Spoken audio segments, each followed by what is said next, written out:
नमस्कार दोस्तों, मेरा नाम है चंदन पोद्दार और बात करते हैं आज के टॉप बिजनेस न्यूज़ की। सबसे पहले Security Exchange Board of India से न्यूज़ आई, SEBI vets Ant and Alibaba holdings in Paytm. सबसे पहले विट्स का मतलब क्या होता है? जब भी किसी भी चीज़ को बहुत ध्यान से सीक्रेट वे में चेक किया जाता है, ये डिसीजन लेने से पहले कि उसे एक्सेप्ट किया जाए या ना किया जाए, उसको हम बोलते हैं वर्ड विट्स। अब यहाँ पर security Exchange Board of India का पेटीएम के आंट और अलीबाबा इनसे क्या लेना देना है, मैं आपको डिटेल में समझाता हूँ।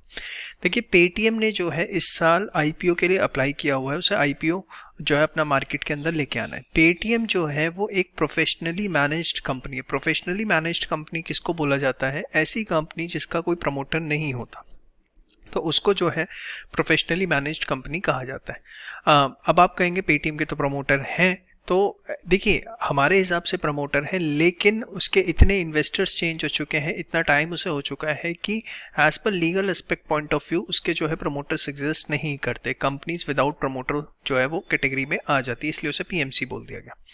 अब पीएमसी कंपनी जो होती है, मतलब ऐसी कंपनियां जिनके प्रमोटर नहीं होते, उसके अंदर कोई सिंगल एंटिटी जो है 25% से ज़्यादा शेयर्स होल्ड नहीं कर सकती। आंट और अलीबाबा ग्रुप जो है, ये दोनों मिला करके 37% शेयर्स जो है पेटीएम के अंदर होल्ड करते हैं। दोनों ही चाइना की कंपनीज हैं। अब इसके अंदर जो अलीबाबा है वो होल्ड करता है 30% और आंट जो कि अलीबाबा का ही एक पार्ट है वो होल्ड करता है 7%। अब अलीबाबा इस प्लानिंग की वो 5% स्टेक को अपना सेल ऑफ कर देंगे ताकि वो 25% की रिक्वायरमेंट जो है वो आ जाए। लेकिन security Exchange Board of India क्या देख रहा है कि क्या आंट और अलीबाबा इनको हमें अलग अलग देखना चाहिए या दोनों को एक ही देखना चाहिए? क्योंकि अगर दोनों को अलग अलग देखना चाहिए देन इट्स ओके कि अलीबाबा अपना 5% डिल्यूट कर देगा, उसके पास लगभग 25 हो जाएंगे, आंट के पास जो है वो 7 होंगे, देन इट्स ओके। बट अगर दोनों को कंबाइन देखना चाहिए तो फिर दोनों के पास मिला करके जो है वो 25% से ज़्यादा शेयर्स नहीं होने चाहिए।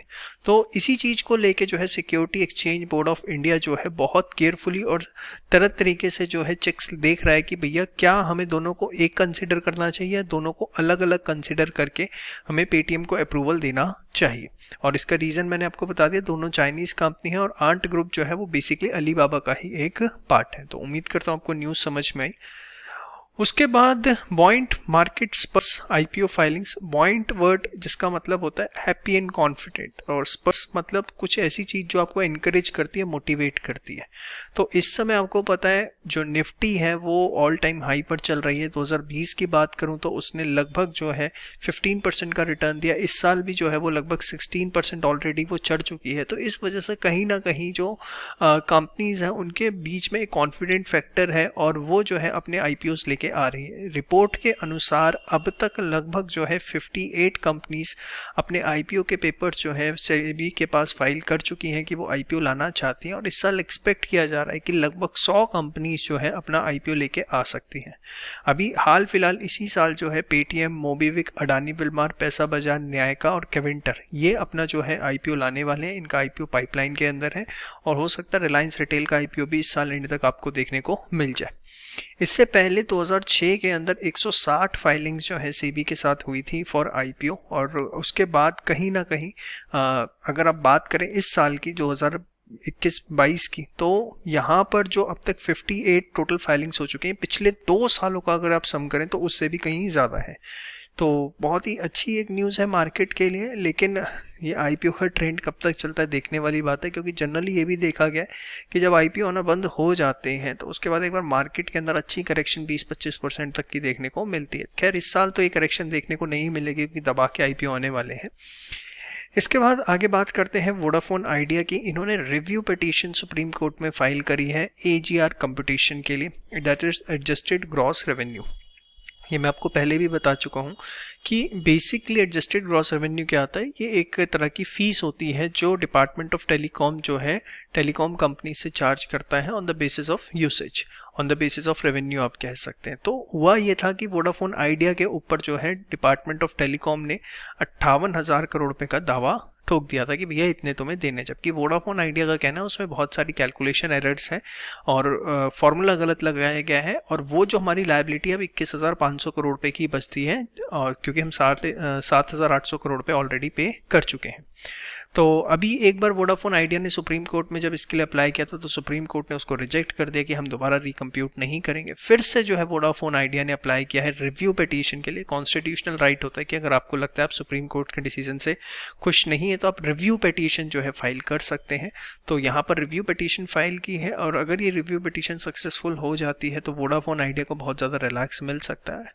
अब सर आपके हिसाब से क्या होगा, रिलैक्स होगा? देखिए पता नहीं क्यों अंदर से तो बड़ा दिल कह रहा है, और मतलब सरकमस्टांसेस को देखते हुए जिस हिसाब से जुडिशियरी कंट्रोल होती है, मतलब सीधे अक्षरों में तो नहीं बोलना चाहता, लेकिन यस बहुत हद तक चांसेस हैं कि रिव्यू पिटीशन एक्सेप्ट हो जाएगी और इस पर वोडाफोन आइडिया के फेवर में जो है ये कहीं ना कहीं जजमेंट आ सकता है। इवन टेलीकॉम डिपार्टमेंट जो है वो फाइनेंशियल रिलीफ देने की भी प्लानिंग कर रहा है पूरे के पूरे टेलीकॉम सेक्टर को। तो अगर ऐसा होता है तो बहुत अच्छा सर्च देखने को मिलेगा इसके शेयर में, लेकिन बहुत बड़ी जुएबाजी अभी बच के रहना चाहिए।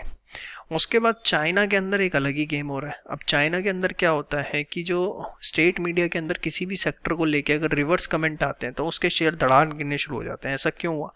अभी पीछे आपने सुना होगा 100 बिलियन की एजुकेशन सेक्टर के ऊपर ज़बरदस्त तरीके से जो है शी जिनपिंग की गवर्नमेंट ने अपना डंडा चलाया, बोल दिया कि भैया आप आफ्टर स्कूल एजुकेशन जो होती है वहाँ से प्रॉफिट अर्न नहीं कर सकते, और 100 बिलियन एजुकेशन सेक्टर को बड़ा ज़बरदस्त झटका लगा। उस न्यूज़ के बाद लगभग 50 to 60% जो शेयर्स थे ऑनलाइन एजुकेशन कंपनीज के जो कि वहाँ पे चाइना की स्टॉक मार्केट में ट्रेड हो रहे थे वो डाउन हो गए। उसके बाद साइबर सिक्योरिटी रिव्यूज़ और anti monopoly probes on big techs, ये सब बहुत सारे इशूज़ चल रहे हैं।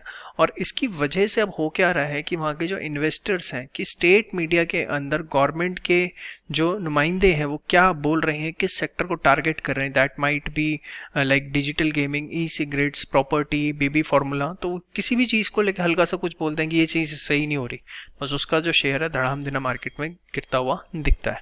देखते हैं चाइना भी आगे क्या करता है। इसके बाद नेक्स्ट न्यूज़ आई गूगल के एम्प्लॉयज़ के लिए। अब गूगल क्या कर रहा है, वर्क फ्रॉम होम कि जितने भी एम्प्लॉयज़ हैं उनका सैलरी कट करेगा, क्योंकि गूगल का ऐसा कहना है, गूगल का क्या इवन फेसबुक ट्विटर का, कि भैया इनके खर्चे जो हैं घर से काम करने में कम होते हैं, कम्यूट करने का जो पैसा है बचता है, काफ़ी एक्सपेंसेस टाइम सेव होता है, तो इस वजह से जो है पे कट की प्लानिंग चल रही है।